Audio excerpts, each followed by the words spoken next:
Hi and welcome. My name is Diana Ryan and I'm going to be leading you through a virtual tutorial in mug building today. Feel free to pause the video at any point if you need to. If it's helpful to you to watch the video through first and then get started on your mug, that is also just fine. The most important thing is to have fun. So without further ado, let's get started.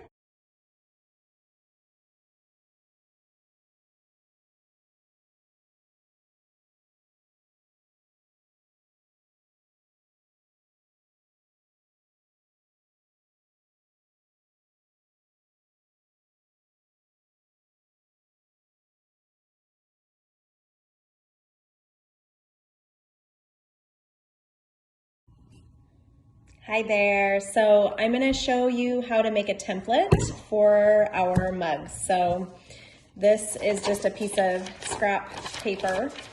And we're going to need 3 parts. So the first part's going to be our long rectangle. So for mine, I made mine about 4 inches tall.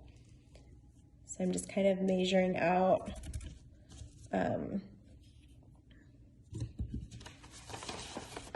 so here's 4 inches, and then a little bit further down, there's another 4 inches. So my mug's gonna be about 4 inches tall. And then it's gonna be about 8, I would say 8.5 to about 9 inches long. You could probably go 9 inches if you wanted it to be a little bit bigger in diameter. Gonna measure what that looks like. Okay. So we've got 8.5 inches here and 4 inches there. And like I said, you could go a little bit longer if you wanted to go 9 inches, that would be okay. So I'm gonna go ahead and cut this out.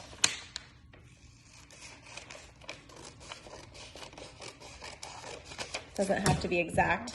Okay, so this is gonna be the body of my mug. So this is kind of cool because a template is basically, we're just building it out of paper first. So this is kind of what the mug's gonna look like, okay?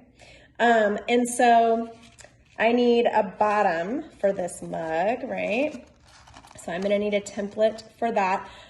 Something that I like to do is you can just kind of roll this up and overlap it just a tiny bit and then find something that's already round that is sort of the same size. It doesn't need to be exact. And actually, I'm gonna go with the bigger one.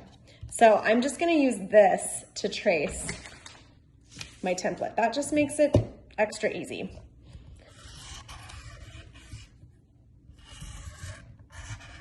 So this might end up being a little bit big for my mug.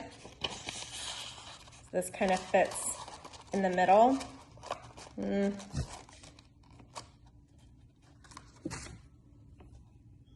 got to be somewhere in between here. I'm just doing it, just gonna make it a tiny bit smaller.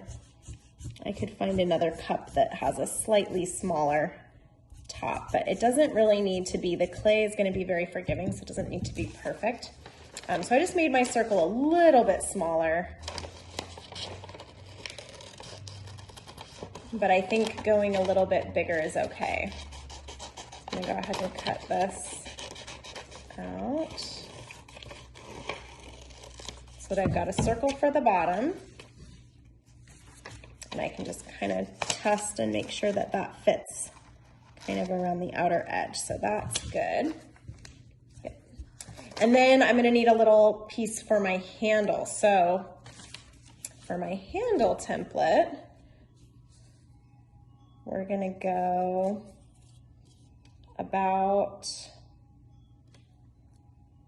so this is about 3/4 of an inch by about 5.5 inches.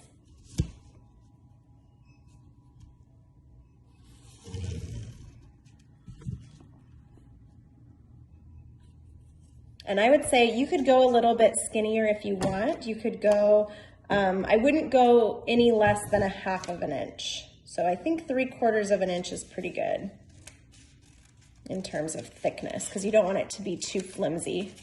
You want the handle of your mug has to be able to support the weight of your mug. So this is what the handle is gonna, or the template that the handle is gonna. So here we go. There's our paper mug. Okay. So these are the pieces that we'll need. We'll need the long rectangle, the handle, another long rectangle, and the circular piece for the bottom.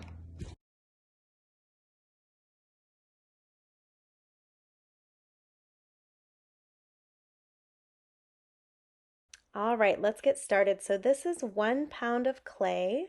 I would recommend putting down your tea towel on your hard surface. This is going to prevent your clay from sticking to your surface. So this is an important step. This is where you're going to roll out your clay. If you have a wooden rolling pin, that's going to be your best option.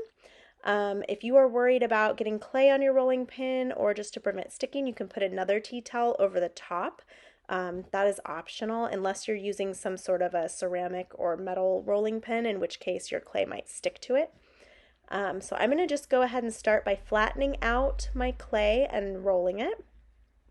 I'm going to want to kind of keep it in a rectangle shape because I want my long rectangle for the body of my mug to be able to fit over it. So you can see I'm kind of turning my clay as I roll. I ultimately want the clay to be about 1/4 inch thick. If it's any thinner than that, it's going to be pretty fragile, and if it's any thicker than that, it could just be a little bit heavier. So I'm just going to kind of keep turning and working the clay, trying to get it kind of evenly thick all the way down, and then I'm going to test my template to see if I can fit it on there. So I got to make sure the corners fit. I'm also going to put the template for the handle on there because I have a little bit of extra clay on the side. So that's helpful. I can just kind of squeeze it on there. Then I'm going to just use my pencil. So I'm just tracing around the edges of my templates with my pencil so that I know where to cut. When I cut mine out, I actually just used the pencil to cut straight through, and that worked fine. If you would like a more sophisticated tool, you could use a toothpick or a butter knife if those are available to you. You might find that you like those better for cutting. A pencil just worked fine for me. It did mark up my tea towel, but it'll come out in the wash, so no biggie. So I'm just finishing cutting out my template pieces.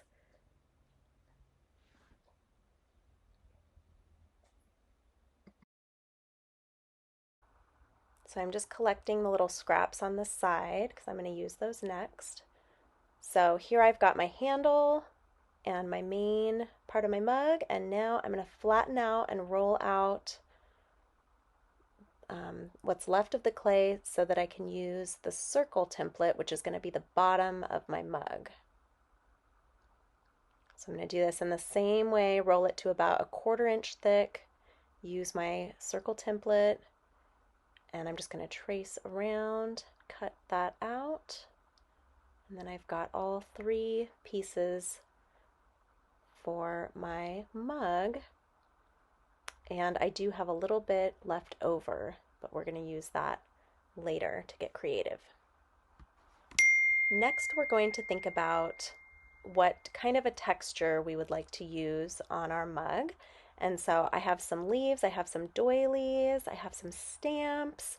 Really, you can just look around and see what might create an interesting texture. If you wanted to do an experiment, you could sample the textures on your little bit of extra clay before putting them on your rectangle. But I'm just going to gently roll some of these leaves that I've chosen. I want them to be vein side down so that the veins are really pressing into the clay and leaving that great texture. So I'll kind of show you what I was able to get. You can kind of see those different leaves. If you have letter stamps, you could print a name on there or a saying. You could also just gently use your pencil to carve if you want to do some free carving. I'm also doing a little texture on the very bottom of the mug just because that's kind of fun to have a little surprise when you're washing dishes. Keep in mind though there will be a top and a bottom to your design. Okay, so let's start putting these together. So the fork is going to be a very important tool. I'm going to start by using the circle, which is the bottom of my mug, and I'm going to go ahead and flip it over so that the design is on the bottom. And my fork is going to be used to rough up the surfaces that I'm going to be attaching together. So this technique, I like to call it scratch and attach, because two rough surfaces are going to adhere much better than two smooth surfaces. So all you do is you just kind of go around the edges and you rough up that clay that's going to be connected to the other part. And my daughter is making an appearance in the video. That's Hazel in the background. So I've scratched all around the edge of the mug, of the base, and I'm going to do the same thing on the very bottom of my rectangle slab, because these two areas I want to be attached together. So I'm going ahead and scratching all the way around the bottom, and also I don't want to forget to scratch the seam, so where the two sides will come together. So I'm doing that now. And the other important thing to add is you want to add some water. So you want to make the clay sticky so that it's more likely to stick together. So the water can kind of act as the glue that's holding everything together. And in fact, sometimes I like to dip my fork in the water while I'm scratching to make it a little bit, to kind of tear up the clay and make a little bit of slip. So that can really help. So now I'm going to just firmly press my seams together. So this takes a little bit of finesse, but I like to use my thumbs to really smooth it out as I'm pressing it together. If you want to, you can use a little bit of your extra clay. If you want to kind of roll a little snake and put it around the seams and smooth it in, that can be just another way to make that joint stronger. So I'm really using my finger to smooth it out. You want to smooth around the edges. Any areas that are rough will need to be kind of smoothed out. So I'm going around the rim. This is a very important area because you're putting your lips on it when you're going to be actually drinking out of this mug. The rim will feel much nicer if it is smooth. So take some extra care and pay attention to smoothing that rim. I'm using the other side of my fork to help smooth that joint on the inside. You can also, if you have trouble reaching into the inside to smooth it out, you can use a paintbrush with a little bit of water on it. And now you can see I'm kind of going around and carefully smoothing that very base, making sure there are no openings, no little leak holes are important because you want to actually be able to drink out of this mug. So your joints need to be nice and sturdy so that there's no holes.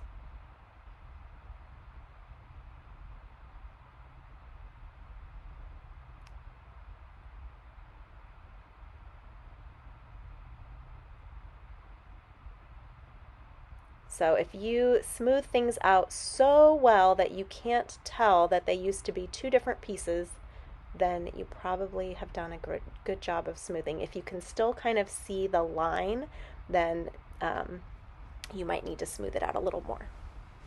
So for the handle, I'm just going through, since I cut it with a pencil, it was a little bit rough, so I'm just using a little bit of water to smooth out the corners on my handle. And that's helpful. You want it to be comfortable in your hand, so usually smooth edges can make the handle a little bit more comfortable. So I'm going to go ahead and smooth it out on both sides. And next I'm going to want to shape it. Now I want to slowly bend it. I don't want to kind of like fold it in half because it'll cause the clay to crack. So I'm very carefully kind of working it with my thumb as I bend it into a half heart shape or candy cane shape. So you kind of want to have this half heart shape. I'm going to scratch these two areas where it's going to attach to my mug.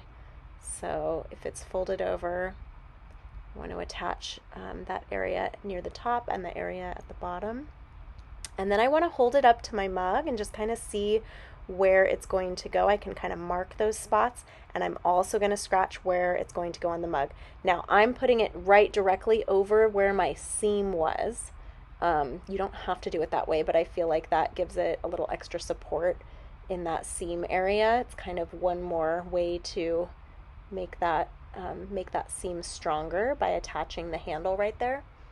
It's going to be stronger. So when I'm pressing the handle on, my hand is on the inside of the mug supporting it so that the wall of the mug isn't wanting to collapse. So that's kind of important when you're attaching. It can also be helpful to let the handle kind of sit a little bit, not too long. You don't want to leave the clay unattended when it's drying, but if you let it firm up just a little bit, it might be a little easier to attach on there. Because the clay is still pretty wet when I'm working with it. And don't worry too much about smoothing everything out while it's wet like this. You can wait for it to dry a little bit and then do more of the smoothing. So now I'm using a little bit of my extra clay. There's many options for the rest of this clay, but what I'm going to show you first is just a little thumbprint. So sometimes mugs have this little area for your thumb that go kind of on the top of the handle. So I'm going to go ahead and scratch and attach this little thumbprint on the top for this first one, and then I'll show you some more variations that you can do. This is just one way to use a little bit of that extra clay to add kind of a personal touch. So there's one option. You want to kind of arrange it so that your thumb would actually be able to rest there when you were holding it. So there is our finished mug. Don't forget to put your initials or your name on the very bottom. We want to be able to tell whose is whose. That's important for our volunteers and staff that are firing the kiln.